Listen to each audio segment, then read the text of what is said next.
Assalamualaikum warahmatullahi wabarakatuh. Perkenalkan, nama saya Andi Rizka Yuningsih.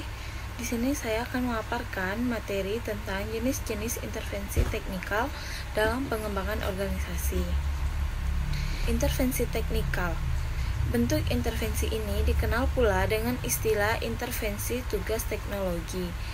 Intervensi ini menekankan perubahan pada tugas-tugas nyata yang diselenggarakan oleh para anggota organisasi dan proses teknologikal serta sarana yang mereka gunakan untuk menyelesaikan tugas-tugas yang dipercayakan oleh manajemen kepada mereka.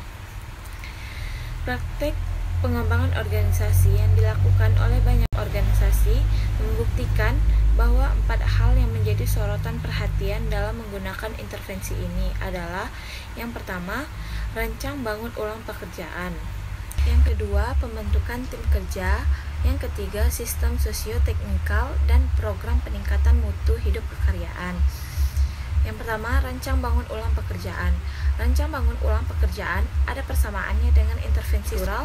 Upaya perubahan ditunjukkan pada tingkat organisasi, sedangkan dalam rancang bangun ulang pekerjaan, perubahan diupayakan terjadi pada tingkat pekerja dengan berbagai bentuk perubahan seperti alih tugas, alih wilayah, perluas kerjaan, perkaryaan, kekaryaan, dan tim kerja yang otonom.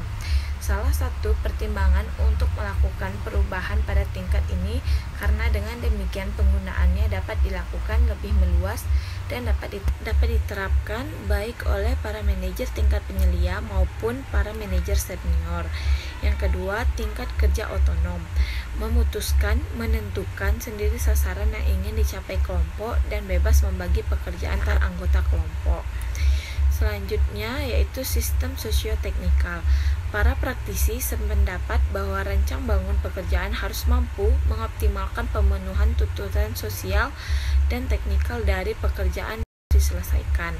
Artinya, penyelesaian setiap pekerjaan menuntut adanya suatu sistem yang merupakan gabungan antara pertimbangan-pertimbangan sosial dan teknikal. Dari sisi teknikalnya yang harus dipertimbangkan antara lain adalah alat, teknik, prosedur, keterampilan, pengetahuan, dan prasarana yang digunakan oleh para karyawan menyelesaikan tugas pekerjaannya. Sedangkan yang dimaksud dengan sistem sosial adalah manusia yang bekerja dalam organisasi dan interrelasi antar mereka. Para praktisi menggunakan sistem sosioteknikal dalam mewujudkan perubahan. Biasanya menekankan bahwa setiap rancang bangun pekerjaan yang berhasil harus selalu memperhitungkan kedua hal tersebut.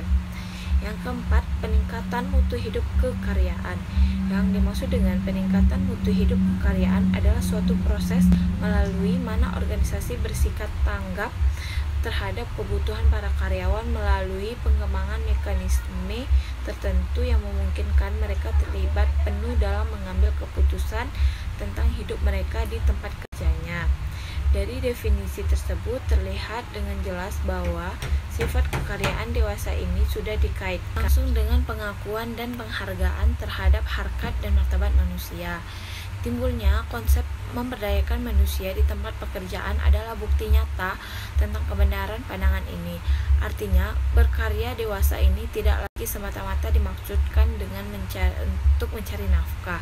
Meskipun pandangan demikian tetap relevan, akan tetapi hubungan langsung dengan perlunya seseorang mandiri dan tidak bergantung pada orang lain dalam pemuasan kebutuhannya dan pemelihara kepentingannya.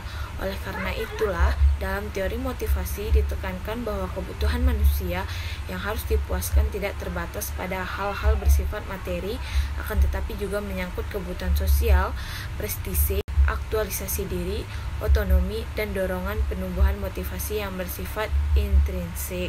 Satu segi yang teramat penting dalam hal pengakuan dan penghargaan martabat karyawan sebagai manusia adalah mutlak mereka terlibat dalam menentukan nasibnya, pekerjaannya, karirnya, dan bahkan juga penghasilannya.